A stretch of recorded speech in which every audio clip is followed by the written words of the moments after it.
You know, Charlie, you say you're bipartisan, that you don't have any sides here, but a lot of these ads kind of feature Barack Obama, and they kind of zoom him. So are you secretly zooming him, or are you just making a general indictment of the powers that be in Washington? What's your real deal? Hey, we're a nonpartisan group, and he just happens to be the president right now. A lot of lack of leadership from him, but we also have a lot of jokes at the Senate as a whole. Where is the budget? Where is the leadership for my generation? They are not stepping up to propose solutions to fix this fiscal crisis. What about Johnny I am going Depp? to have to pay for. It's not a pro-Republican or pro-Democrat. Are you a Tea Party or what? Individually, I don't even align with a party because this is not a Republican or Democrat. It's a mathematical issue, and we want leaders that propose solutions that will fix this fiscal crisis. Yeah, there's definitely an appeal, but we have to be careful. You know, millennials in general, I don't think would necessarily get behind, the Trump bandwagon if he became the nominee. But there is a positive aspect to this. 24 million people watched the debate last week, and let's be honest, they didn't tune in to go see Mike Huckabee. They didn't tune in to see John Kasich. They tuned in to see Donald Trump. Right, and he's channeling a lot of that anger. There has been a lot of success stories over the last couple of years of non-politicians doing really well when running for political office. If you look across the Midwest, two of the Midwestern governors, Illinois and Michigan, were former business guys. They won in blue states. I think it makes a lot of sense that Donald Trump is channeling that energy. But Charlie, is Trump the business guy for you? You're right. I mean, there are a lot of business guys who succeed. Look, he's not. Okay. No, you're right. He has no filter. It's all about him. He's brazen. I think it's one big, brand promotion thing. But I think a non-politician is something that the American people will look very seriously at. And he's talking about issues in a way that politicians, quite frankly, never would. He's just telling the truth. He's saying what his solution would be. He doesn't care if he's going to be liked or not. And I think there's a lot of value to that. Special thanks also to my friend Charlie Kirk of Turning Point USA for being with us and helping us with this event. Thank you very much, Charlie. Spectacular person. And there's a debate in the Democrat Party whether or not they want to go full communist or full socialist. I'm half kidding. I'm half kidding.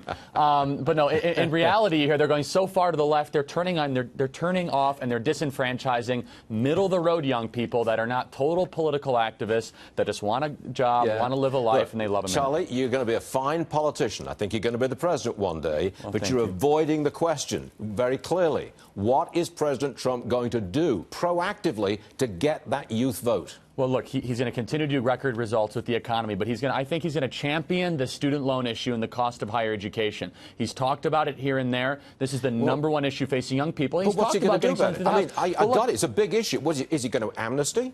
No. I don't think he's going to have forgiveness. No, look, here's what needs to happen. Bring down the cost of college. Based on previous statements that he's said, he's going to make colleges accountable for the federal grants and the federal money that's going to these institutions. Now, look, he has yet to introduce a bill for higher education. There's whispers that's going to happen sometime soon. But if President Trump can effectively tackle the student loan issue and the cost of college, he'll have the youth vote for generations to come. This is the defining issue for our generation. The Democrats will offer amnesty. And that's a bigger draw for youngsters. But think about it. But not for the students that paid off their student loans or for the students that worked their way through college. Those are the students that also vote in higher numbers than the students that have these high record student loans that are looking for forgiveness. So the free message of Bernie Sanders that we're going to forgive all the loans, that works for a portion of students, but it also turned off the students that worked their way through college. They say, wait a second, I did it right, they did it wrong, and they're getting amnesty. So there's a way that you have to bifurcate it, and I think that this president's able to do it. If we always like to see you in the Oval Office because you're just warming up for 2044. I know what you're up to, Charlie Kirk, but come back and see us again soon, please. Yes, Thanks sir. So much. Thank you. I remember Charlie walking into the Trump organization. He was 21 years old. He walked into our conference room, and I met him for the first time. And, man, the kid was larger than life. I mean, he was so far beyond his age. I mean, what he created. At that point, he had a couple chapters. Turning Point was in its infancy. They had absolutely no funding. And yet he spoke about this big dream of creating this incredible organization and inspiring, millions and millions of kids and really redirecting the whole political conversation all across youth across the country. I mean, what's a bigger kind of goal than that?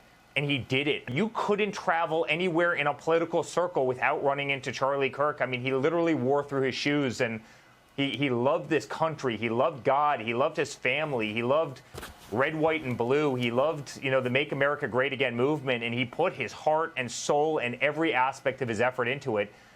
And then to see the blood gushing out of his neck today, the truly traumatizing sight, when all you saw in that crowded audience was just love.